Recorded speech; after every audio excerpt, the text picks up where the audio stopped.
From the heart of Hawkeye Nation comes the show that dissects the plays, debates the calls, and celebrates the victories. This isn't just a podcast. This is your unfiltered access to the mind of two diehard fans. They live and breathe black and gold, and they're here to give you the honest, raw takes you won't find anywhere else. Get ready for deep dive analysis, passionate debate, and a unique perspective on the team you love. This is Punting is Winning with JD and Keith.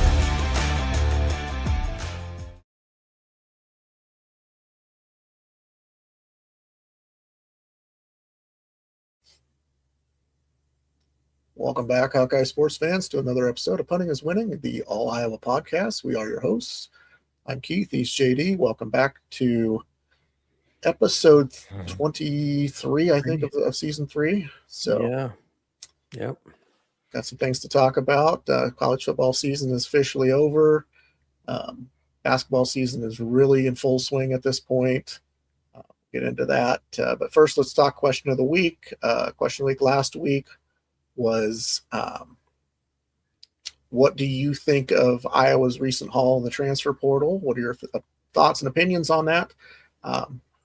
Had some feedback that a couple of players that were piquing their interest, but not really a whole lot of not necessarily unexcitement, but not a lot that moved the needle at this point for some people. I think I probably have a different opinion on that. I'd like to hear your opinion on it. Yeah, I don't know that my opinion is going to make a lot of Hawkeye fans real happy.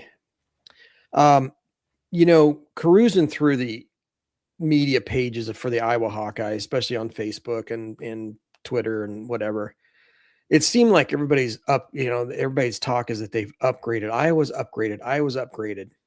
Have they? Have they really upgraded?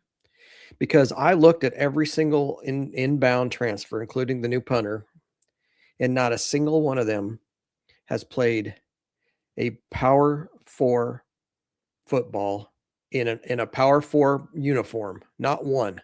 Not a single one has had a snap in a Power 4 uniform. Not one. Most of them, our FCS, have never even played against a Power 4 or even a group of 5. So in my opinion, wait a minute, Bill. There's no upgrade. There's unproven. The James Madison transfers have played against Power. They are a group of 5 players, but they have only played against 2 opponents that were, one was a group of 5, if you call Washington State a group of 5. The other one was Oregon, and they got completely obliterated. They shouldn't even have been in the playoff, to be honest. If you're really thinking about who the best top 12 teams are, they're not one of them. And neither was Tulane, to be honest. And I have a different opinion on it, just because I'm actually, I don't want to say that they upgraded in those positions, but I think they've done the right thing in picking younger players who are proven at that level. I mean, Mark Gronowski was an FCS player. Yeah, that worked out. But name another one that has. For us or for anybody? For us. Well, I mean, we haven't really done that great in the transfer portal prior to this year anyway. Right. We have overpaid for broken goods. Yes. I think the approach this year is a little bit different. And I think I like the approach. Go out and get the guys that have proven it at that lower level. That doesn't necessarily mean, take some of that stuff with a grain of salt, because they're one player. You can't expect one player to be the whole team. No, I get it. And so I doubt that you'll see of these 11 or 12 or 13 guys that they got in the transfer portal. I really honestly doubt that you'll see more than 1 or 2, maybe 3 at the most, that play any significant playing time next year.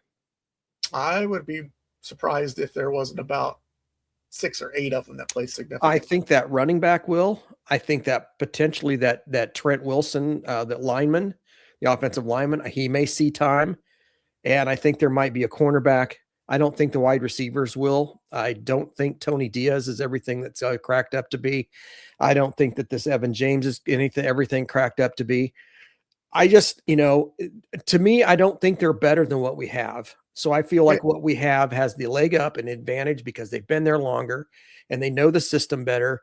They understand, the coaches understand them and understand their ins and outs and their little intricacies. And I just feel like they're going to play ahead of these guys because of all things being equal. If that's the thing that's making them equal, I don't think they're equal. And I'm not saying these guys are all terrible football players and should never be on Iowa's roster. I'm not saying that. But the premise of this whole thing was that everybody says, oh, I think we've upgraded. I think we've upgraded. I think you have an unknown commodity is what I think. I think you have players who have never played at this level.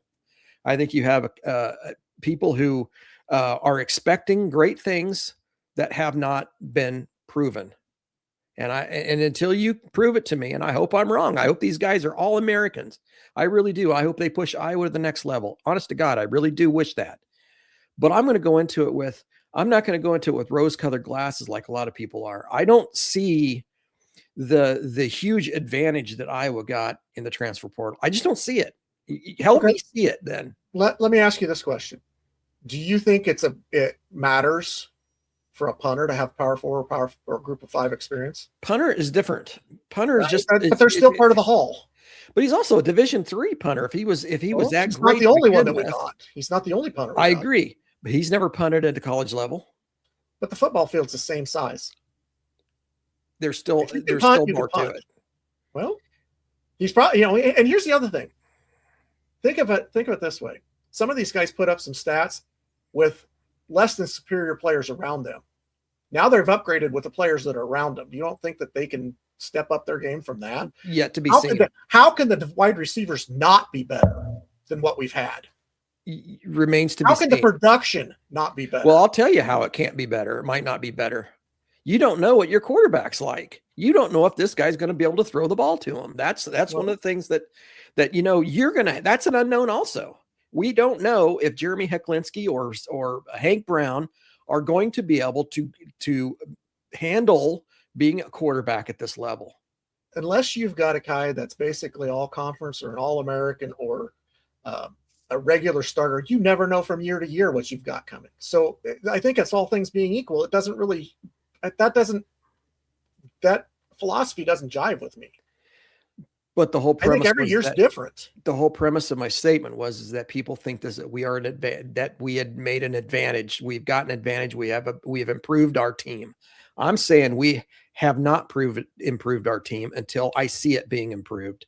It is just an unknown commodity. Let's don't get too excited about guys that are from the FCS level. They're going to come in here. Do you think they're going to come in here and just immediately take over and prove everybody wrong that they're great? I don't see it. Help me see it. I don't see it. If you guys in the comments want to tell me how I'm wrong, go ahead. Tell me how I'm wrong. Prove it to me. And maybe I'll come back and say, I apologize that I'm wrong. How many times have you seen football games where you see, oh, this wide receiver goes off. Oh, he comes from Tennessee Chattanooga. Or this one comes from Troy. Devontae Ross comes to mind. Just because they play at that lower level doesn't mean their talent sucks. It just means that either they might have been overlooked. They might have just been late bloomers. I'm going to say, based on production alone at that level, they're already better than production at our level that we've had. Are they? Don't you think that Jarriett Bowie could go down to FCS level and light it up? You don't think that KJ Parker could go down to Illinois State and light it up? And KJ Parker can do here. We've never seen it. Well, that's exactly right. We don't know what we're going to see when we get these new players in. The only proven commodities we have at wide receiver are Reese Fantasy and DJ Vonneman. He's a tight end. Well, and possibly Dayton Howard, who had a few passes thrown to him and showed that he can do it. Okay. The thing that upsets me the most is watching the Senior Bowl practices and the comments coming out, and watching Caden Weechen be absolutely uncoverable. Watching Mark Gronowski be the best quarterback on the roster. Yeah. Where was that? He didn't see it on our side. Why did we not see it on our side? Well, I think part of it is that the system that we play in tightens around their neck. They don't have the freedom to be who they are. I think they're stuffed into a little bottle and they're allowed to do what they can as long as it's inside that bottle. And that's it. we will have to wait and see, and we'll see if anybody has any differing opinions on what we think of the transfer portal haul. For me personally, I think it was a good haul, based on the fact that if you're going to at least go down that level, you better get the best of that level. Well, that remains to be seen. Prove it to me. That's all you got to do is, and I don't think you're going to prove it to me until time goes through and we got a season. And if we're halfway through the season and these guys are stepping up and being great, I'll come on here and say, yep. Okay. Well, the unproven commodity has proven me to be wrong, that I think they are an upgrade to what we've had. But I just don't see how what we've had can't be an upgrade from what we had. I mean, to what we already have. How about? Yeah, we've got nothing from anybody in the last 2-3 years anyway. So we don't know. They're coming up through the ranks, just like I was a development program. If they flop, are we any better than or any worse than we were? Well, no, we got 3 years with them and 4 years with them. No, but if they're not getting playing time and they're flops, they're going to transfer out. That's just let's hope so. Let's hope so, or they'll be encouraged to do so. Anyway, question of the week this week. New one. What do you got? Are you disappointed that the NCAA has decided to stay with a 12-team playoff for at least one more year? Would you like to see it go to 16? I'm not disappointed in 12-team playoff. I'm disappointed in putting stipulations around certain teams getting in based on the fact that they don't want to join a conference. Yeah, if Notre Dame's in the top 12, they automatically get a bid. However, that's where the committee can step in and say, oh, nope, you're 13th. Based on your schedule, you're 13th. I don't care if you're 13-0. You're 13th. But you know they're the darling. No, so I know. Alabama. There should be no special treatment for anybody when it comes to the college football playoff. If you want to be more guaranteed, join a damn conference and prove it. I've looked at Notre Dame's schedule. Yeah, they're touting the fact that, oh, we've got 10 Power 5 or Power 4 teams on our schedule. Did you look at the 10 teams that are on that schedule that are Power 4? Purdue and every single one of them finished at the very bottom of their conference, with the exception of, I think, Miami. USC's not on there. Miami, sorry. Yep, that's the one. That's the one. That's their only tough game all next year. That's the only game against a team that has a pulse. Let's put it that way. Yeah, I agree. That is the only team. I saw their schedule too, and that is it. So that alone, if they lose that game, that alone eliminates them. It should, in my book. But it won't. A one loss Notre Dame will not be left out. No, because they don't. The college football gods, as they may be, will be hesitant to leave them out because they'll pull a whiny little complainer and be like, "Well, we're just not going to play in a bowl game. Then we're going to take our ball and go home," and that revenue lost frightens the NCAA. They shouldn't be. They get them in. They shouldn't be allowed to feast on poor teams and then lose to a good team and say we deserve to be in. Yeah. That's no different than Alabama. And at least they're in a conference, though. Yeah, but they got put in by name. They did not get put in because they deserved it. But your argument was that they didn't join. Notre Dame doesn't join a conference. No, that's completely irrelevant to the Notre Dame conversation. I'm just saying that's Notre Dame and Alabama can get in on name recognition alone, regardless of whether they're a conference affiliation or not. Well, it is what it is, and it as long as it's the way that it's being ruled, then that's how it's going to always be. And just as well as I do that the SEC rankings and toughness is way overinflated based on what we've seen in the last 2 or 3 years. Yeah, especially this year. Yeah. Anyway, all right, let's move into basketball. Let's talk some men's hoops. Yeah, 1-0 week. Had a game against Rutgers in the middle of the week. It was a 68-62 win. It was in Iowa City.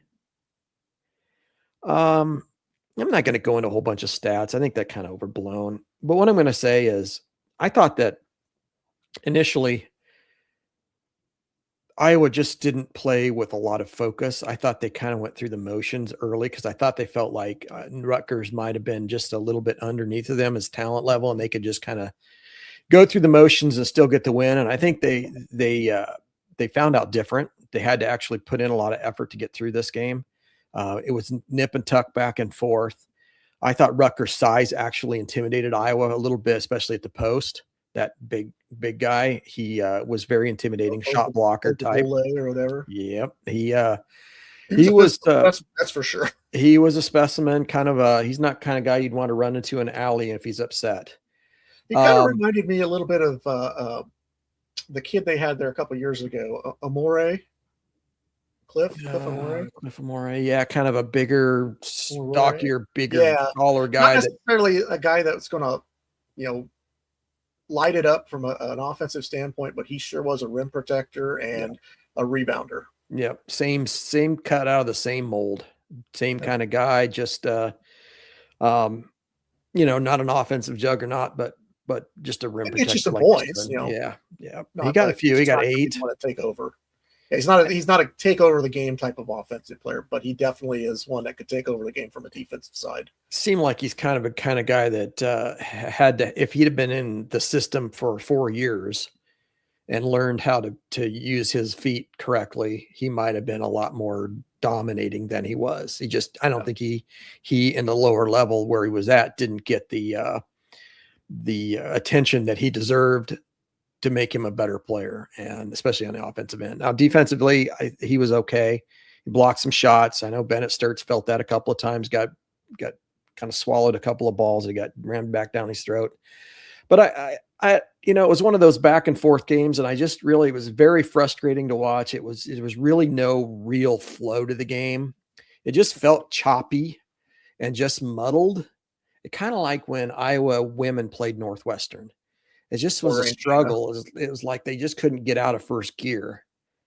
And they rallied late. They kind of pulled it together, but they just seemed so out of sync in offense. It was a hard time to get points, and they tried so many different things. And I know there was an off shooting night, and I don't know about an energy standpoint. I think they were there energy wise. I thought that they had some good energy. It felt like they were just kind of going through the motions a little bit. I don't know. Sometimes there's something to be said about playing down to your opponent too. Yeah. I think Iowa did. One of the things that I noticed, first of all, shout out, thank the Lord for Tate Sage in that game. Yes. He was the savior of that game. But have you noticed Fulgaris has kind of disappeared? Yes. 3 games? I did notice that. I mean, what's the game that he went off and UCLA was probably the last game that I really remember him doing a whole lot in. Now, I know McCollum said that in the Indiana game, he played stellar defense in that second half. He's not looking for his shot. And I think there's times that's the frustrating thing I think about the Iowa men's basketball team is they overpass. Yes. They will pass up a good shot to try to get into a better shot and usually end up turning it over. Yeah. That's frustrating at times. It's like, you're 5 feet from the basket, almost with a free and clear lane to the basket. Take the shot. Don't just turn and shoot it. Pass it. Yeah. Yeah. But I don't know. That's, I'm not going to sit there and be the one that says, do something different than what your coach tells you to do, because that's counterproductive. But it just seems like they do overpass the ball. Like nobody wants to take the shot. And I think that's going to be a big problem in big games is you've got to have somebody outside of Bennett Sturts that wants to take that shot. Now, we're starting to see a little bit more from Tavion Banks and Tate Sage. Yeah. Those are the two that can take the pressure or taking the pressure off of Bennett Sturts a little bit right now. Although I think I know that Coach McCollum said something about he tries to, the players leave the outside noise out. They don't mess with it. I buy that to an extent, but I don't buy it completely. I think he has heard some of that outside noise Bennett Sturts has, and he's trying maybe sometimes to do too much, or he's not living. I don't know how I can say this. He is not playing. He's playing Mid-American ball and not Big Ten ball. He's expecting any type of contact to be a foul, and you've got to play through that in the Big Ten. You're not going to get a lot of those calls. And he's constantly looking for the call, and almost to the point where it's like, is this a Fran McCaffrey whiner team that we had last year that every time a foul was called on, they whined about it? This is like the opposite. Every time there's not a foul called, he's like, throwing his hands up. He's like doing this. And like, dude, just take it hard to the rim.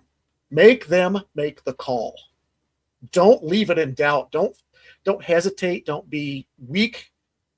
Take it hard to the rim. If you're going to go to the rim and put up a shot like that, take it hard.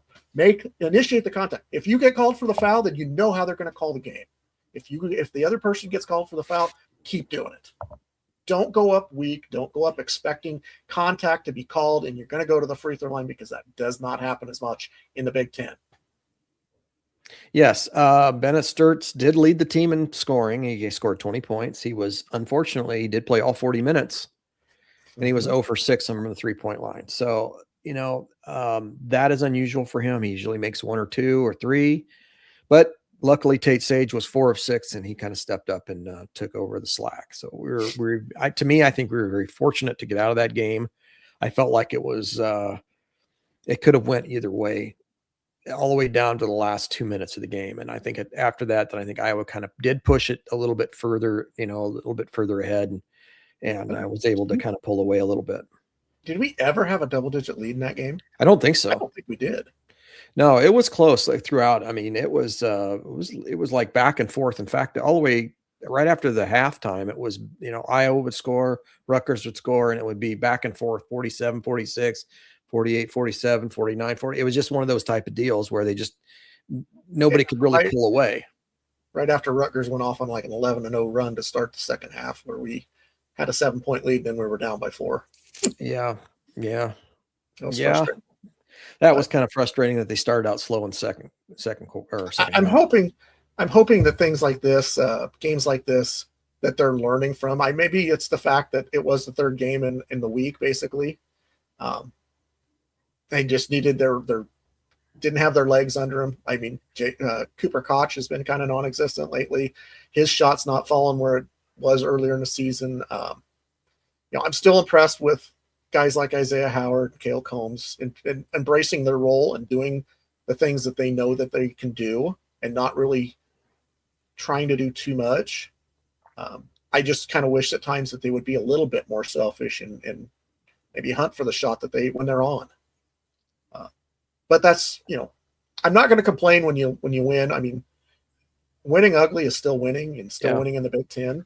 Yeah. Anytime you can get a win in the Big Ten conference is you just have to like it. Anytime you put the mark in the left-hand column, that's what you want.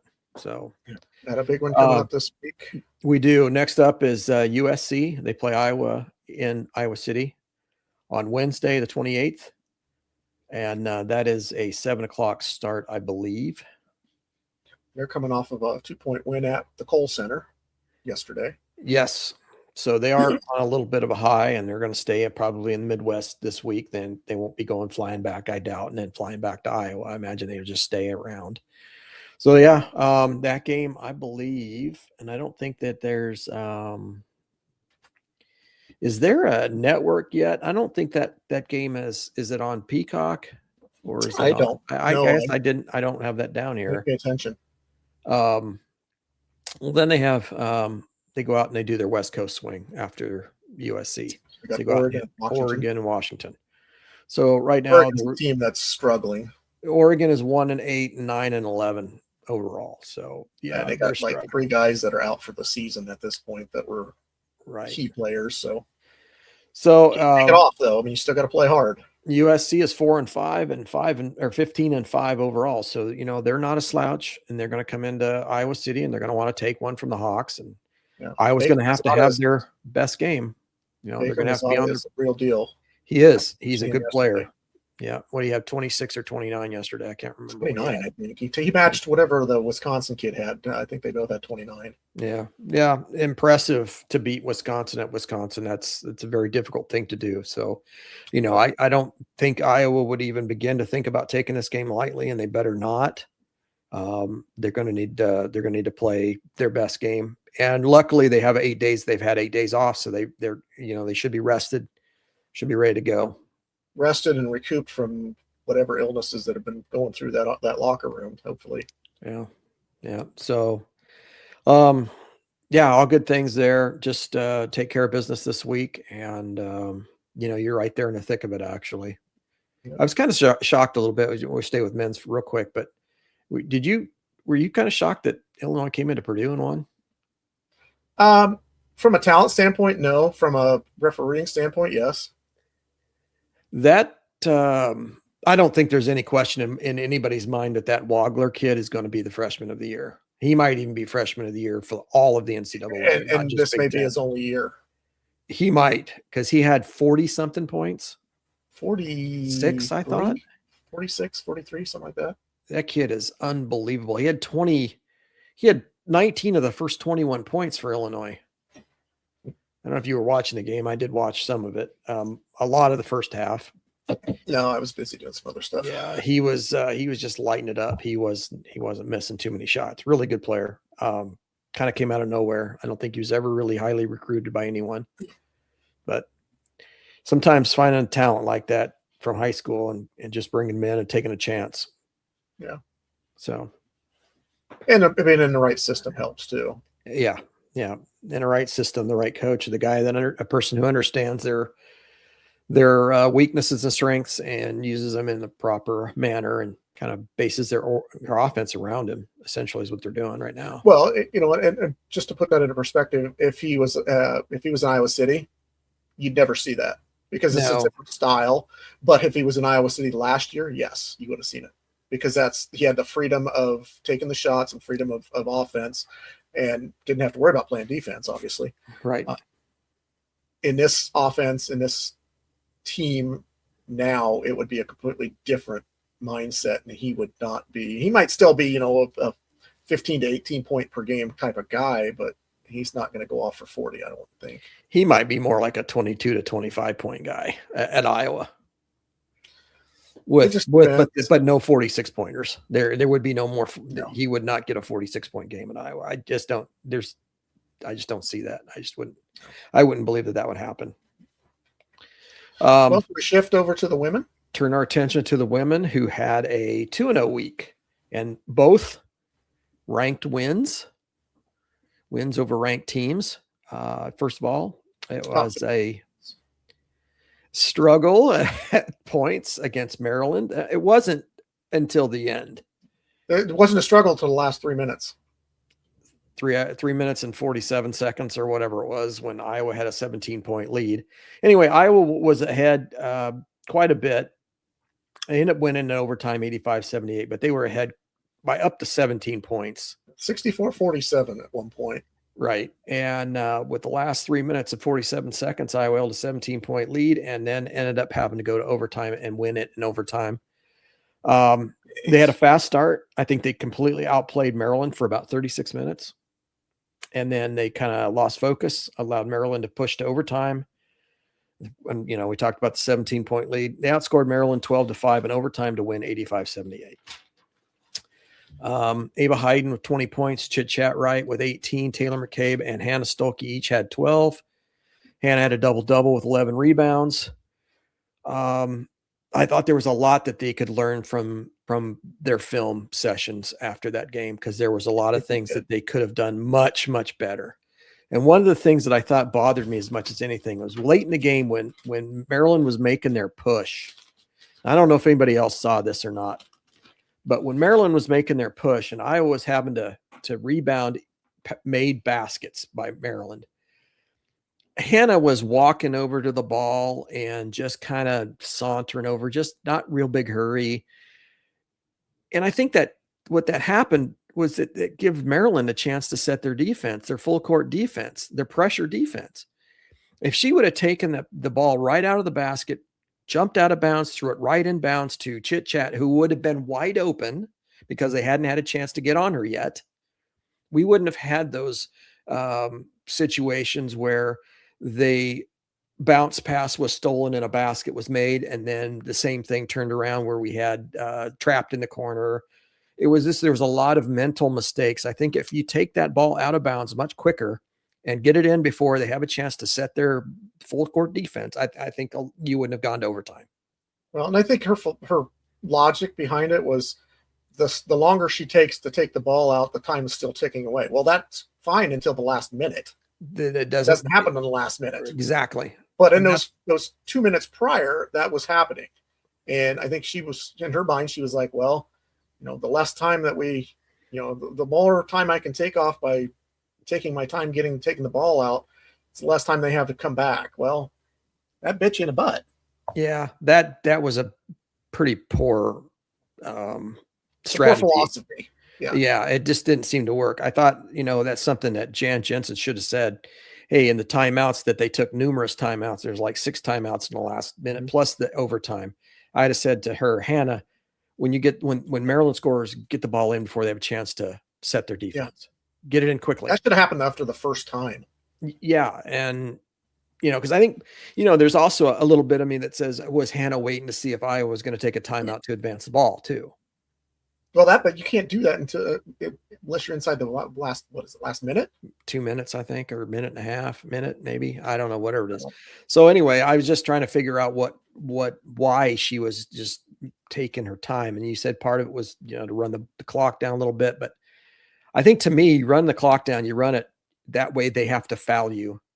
You get free throws at that point because everybody was over the bonus at that point. So, and that's the thing. They came back without having to do a lot of fouling. Well, it was us making mental mistakes. The sideline inbound pass that I thrown it to Chit Chat. She wasn't even in the same area code. Like that was just like you should have just handed the ball to the. Did you feel like player and said go? Did you feel like the kind of panicked at the end when Maryland was coming back? Because Maryland was good at coming back. I remember they played Minnesota and they came back from 9 down with 47 seconds to go. 37 seconds or something like that. Yeah. So, I mean, it's not unusual. And I'm sure the Iowa coaches had talked about how Maryland does have a chance. They're never out of the game. And and then they started hitting things that they hadn't been hitting. The pointers that they hadn't been hitting. Yeah, there were 2 3-pointers towards the end of the game that were 23 to 25 footers. That Poffenberger hit 2 of them that she hadn't hit one all game. Hadn't even really been overly close with some of them. And then that one that tied it. I remember which one, who that was, but anyway, it's irrelevant at this point because you come back and you put it back together in overtime and you refocused. And I don't know, I was frustrated enough that I did not watch the overtime. Yeah, I know you and I talked a little bit through text, and I was like, I can't watch the overtime because if they lose, it's going to be so frustrating that I will say some things that I don't want to say. Iowa did shoot the ball fairly well. I mean, 45% from the field, 44% from 3, 77% from the free throw line. The out rebounded Maryland. Problem was they had 16 turnovers, Iowa did, and I think 4 or 5 of them were in the last minute and a half or 2. Mm-hmm. So, you clean up a few of those things. You don't go to overtime. You don't have to spend that extra energy on that 5 minutes of overtime. Well, you hit one more free throw and you don't get overtime. So, I mean, there's a lot of things, a lot of ifs, ands, and buts that can happen in there. But, here's the situation. They did have enough to turn it on in the overtime. And it just seems like a lot of times you'll see that where teams struggle, they get back in the game. They work so hard to get back in the game. And then they get back to overtime and they just don't have enough left. And I think that's where Maryland was. Let's be fair. This was a 15th ranked 17-3 Maryland team playing at home. Yeah. So any win, I don't care if you'd have blown a 17-point lead and won by 1. It's still a good win. Exactly. It's a quad 1 win. It is a drive your net ranking up through the roof type of win. Mm-hmm. We'll take it. I'd rather have the 1-point win than a 1-point loss. Yeah. Definitely put it in the win column versus the L column. It's a team that has learned from some things too from throughout the year, as witnessed yesterday.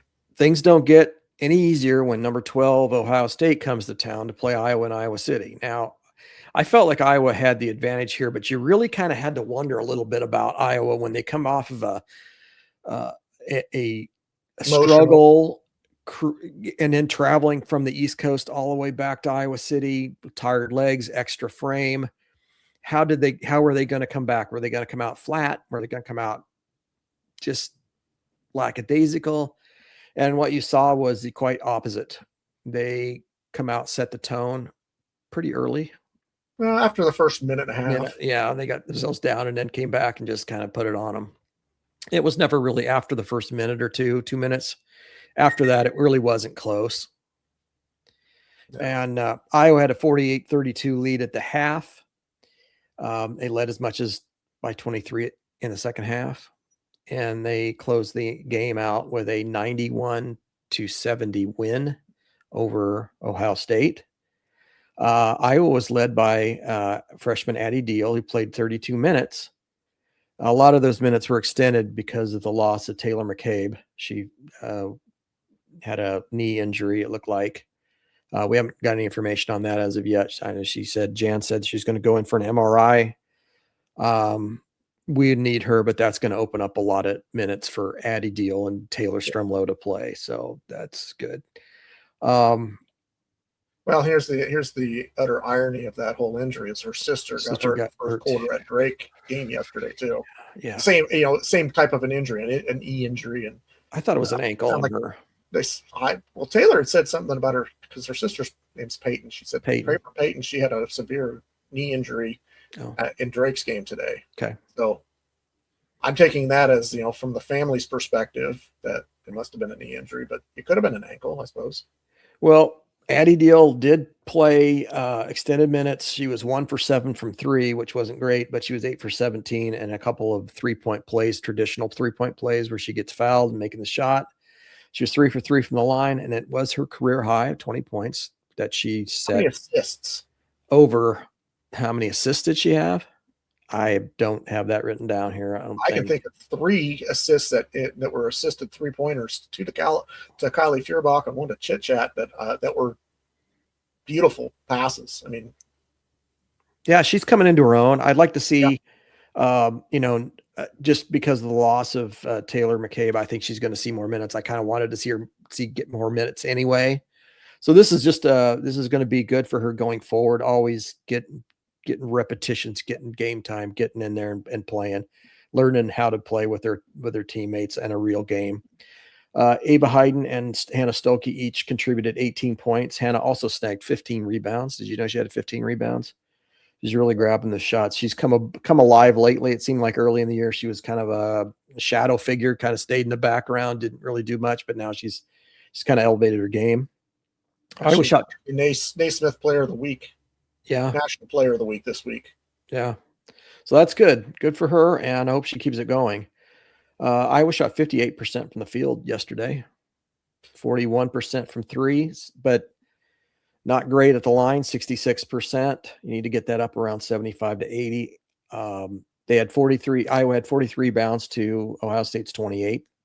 They also had 28 assists to Ohio State's 12. But they still had 15 turnovers. They've got to get the turnover thing figured out. But one of the good things was they weren't in foul trouble. They only had 10 fouls for the whole game. So that was good. We didn't have to worry about Ava Hayden having to sit because of foul trouble or anyone else as far as that goes. Just really nice to kind of be able to not have to see girls being in foul trouble, the women. It seemed like that's a rarity these days that either one of Ava or Hannah or somebody's in foul trouble, it seems like. But I think the fact that Iowa was able to extend the lead early helped that because Ohio State didn't really attack the paint much after that. It was perimeter shots. So yeah, it's hard to get fouls on perimeter shots unless you're doing something stupid and fouling a jump shooter. Did I see a stat that Iowa outscored Ohio State in the paint 40-14? Or maybe that was. I thought I saw something that like Iowa's bench outscored their bench like 33-3. Yeah. Yeah. So there's a lot of good things about Addie Deal had a lot to do with that. Yeah, she did. All good things coming home after that long trip to Maryland and the extended game. They really had a lot of energy and they played really, really well. And I'm encouraged by what I've seen, but it's just going to get really difficult now. You've got USC coming up on Thursday, I believe. Themselves. Yeah, they're not as good as they've been. I think without Juju, they're just not the same. They're 9-11. Well, there you go. They're not the same. But that's a game that if Iowa can play to their potential, they'll get through this one. Then they've got UCLA playing the number 3 team in the nation on their court. That's not going to be easy. Well, they're actually UCLA's up to number 2 now. Are they up to number 2 and Iowa's up to number 8? Did I see? Yep. South Carolina got beat by Vanderbilt. Oklahoma earlier in the week. And then they throttled Vanderbilt pretty bad. So, but they did drop one spot to number 3, and UCLA jumped into number 2. So the USC game is going to be on Thursday at 8:00. That's the 29th. That's on NBC Sports or Peacock. Then UCLA game, that's a Sunday, is a national game on Fox, and that is a 3 p.m. game on Sunday. This one's huge. Number 2 and number 8. This is a battle for the Big Ten right now. Both teams undefeated in the Big Ten. I think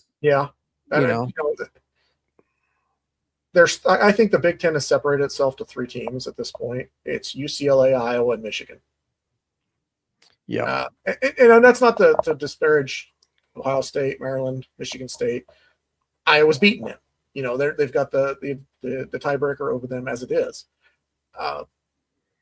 Honestly, if Iowa plays to their potential, I think isn't the Michigan game at home? If I look men play at Michigan and the women play at home, or vice versa. I know the men played Michigan at home because they went up there last year and played, so they would have to play here. They might play at Michigan. Let me look at Iowa women's basketball schedule really quick here, because I think where that's played is going to determine that outcome. Iowa plays. This is women's. Iowa plays Michigan at home. Okay. So I think that's going to play a lot into the outcome of that game. So on February 22nd.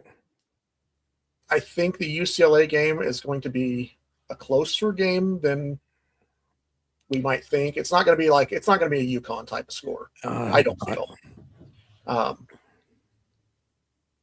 I think the Michigan game will be a close game, but I think Iowa will have the advantage by playing at home. They'll have a huge crowd. Yeah. Well, you could be looking at an Iowa team that rolls into the conference tournament with 1 loss. That would be something. I'm not going to bank on that. Yeah, somebody's like 28-3 or 27-3. I can see them stubbing their toe at Wisconsin or at Minnesota or something like that. I can just see it happening. But if they can take care of business and beat the teams that they're better than, and not make a mistake and not take somebody serious and get beat, then you may be right. It could be a 1-loss team. It could be a 2-loss team.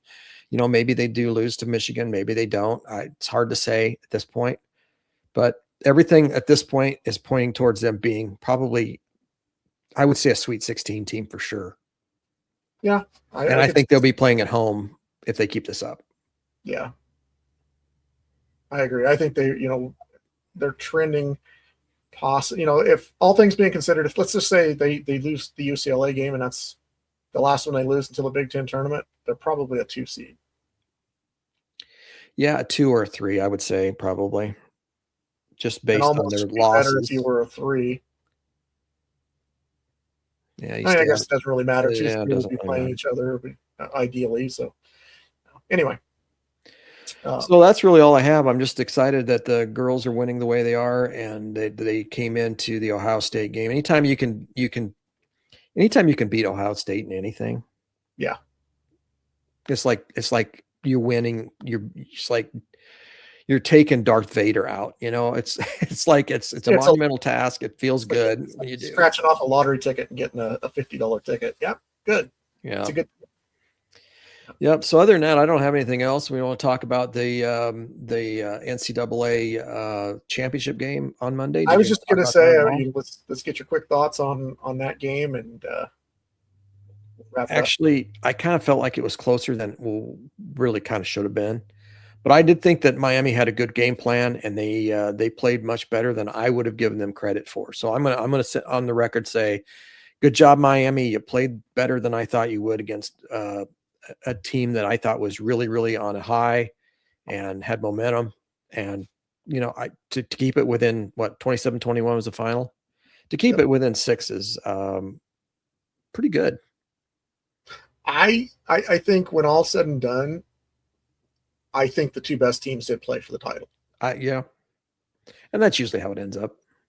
Yeah. I mean, sometimes you'll get a team that sneaks in because they get a favorable draw somewhere and it propels them through. But I think in this case, I think that was, you think about the fact that Miami was kind of, in some people's minds, an afterthought of getting in. They weren't going to get in. They shouldn't have got in. Ask any Notre Dame fan, they shouldn't have got in, but whatever. I think they were one of the two best teams. Finally, they proved it. Well, outside of Penn State, Iowa, that played, or Ohio State that played Indiana, that the only ones that played them tougher as far as a point total difference than Miami. So, yeah. So congratulations to Miami for playing a good game, and congratulations to the Big Ten for winning another national championship. That's 3 in a row. SEC, you can suck it. And I think Curt Cignetti, his final top 25 ballot was the best. Very telling. was very telling about, based on the fact of, he's like, I'm going to take this and I'm going to take into account the teams that I played, and putting Iowa 11th was, maybe some people would say that's bold, but I think if anybody has a good perspective on it, he would. Yep. He's been on record as saying that was probably the most physical game he was in, and it was one of the toughest environments to play in. Like, I mean, the guys that on the team were even saying that, like, one of the toughest places to play is Iowa City. The other fans are right on top of you, and the team, that defense is legit. Just listening to interviews with a lot of those Indiana players. Yeah. Granted, a lot of them said at Penn State's, we know Penn State's a tough environment to play in. You 110,000 people or whatever, all in a whiteout, and that's difficult. The shoe, the same thing, 107,000, whatever it is. Kinnick Stadium's only got 70,000. And for people to say that that's one of the toughest places based on the lower number of people in that stadium, that's telling about the ability of the crowd to infect the team and to influence the play. So, yeah, congratulations to Indiana and Curt Cignetti for their national championship. That's, going from basically the worst team in NCAA to the best, to the best. Yeah. Congratulations. I don't know how long is it going to be before the movie's made? I don't know. Probably already in the works. Somebody's probably already got the think about it. That's a pretty serious. I mean, that's a good story. Let's put it this way. This is Hoosiers. The Hoosiers football. Football 2.0. Yeah. 100%. Well, that's all I have. All right. Yep. I don't have anything else. Let's wrap it up. As always, give us a like, thumbs up, subscribe if you haven't subscribed. Thank you to the new subscribers, by the way. Did you see we got some new subscribers? We're up to 81, I believe. I did not notice that. I think 3 additional last week. I've had some things, personal life, that have gone on the last few days that have distracted my attention from a lot of things. I have not had a chance to pay attention to that. But 3 new ones. We're up to 81. All right. Well, appreciate that from everybody. Yeah, thank you. Keep checking us out. I hope you like the content that we're putting out. If there's something you'd wish that we would talk about, or whatever the case may be, let us know in the comments. Be happy to if somebody wants to come on and tell us how stupid we are, whatever, I don't care. Just debate us. Yeah, debate us. I'd love to have somebody on, have a third person in here, every once in a while. Break things up a little bit. Yeah. So, all right. Well, that's all I've got. Catch you back here next week. Same time, same channel. Hopefully talking about some big wins. Be nice to get a big ranked win on Sunday next week. I want to show you my puppy. This is my puppy. That's Levi. Levi, he's going to be internet famous after this. He could have his own YouTube channel. Yeah. I don't think so. I got enough to do with this. Yeah, me too. So, well, all right, anyway, well, go Hawks. Let's get out there on a Go Hawks, and we'll catch you all next week. Thank you. Go Hawks. Go Hawks.